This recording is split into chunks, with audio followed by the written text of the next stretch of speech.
বসো বসো। জিনিসপত্রের যা দাম বেড়েছে, ওই শাক পাতা খেয়ে বেঁচে থাকতে হবে এবার। পেপারে তো রোজই দেখছি জিনিসের দাম বাড়ছে। তা কি কি আনলে? তুমি যা যা বলেছো সবই এনেছি, আর তোমার লাউ শাকও এনেছি। লাউ শাক এনেছো? হ্যাঁ।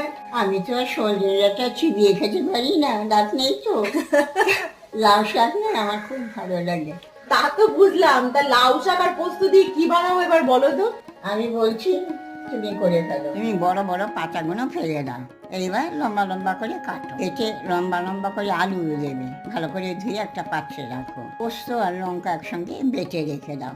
আর কড়াইয়ে তেল দাও, সব একসঙ্গে ঢেলে দাও। নুন হলুদ দিয়ে নেড়ে চেড়ে অল্প জলে ছিটে দিয়ে চাপা দিয়ে দাও। তারপর যখন দেখবে সেদ্ধ হয়ে গেছে, তখন পোস্ত বাটাটা দেবে। এ নাড়বে, শুকনো শুকনো হয়ে গেছে, সামান্য মিষ্টি দেবে, দিয়ে পাত্রে ঢেলে রেখে দাও।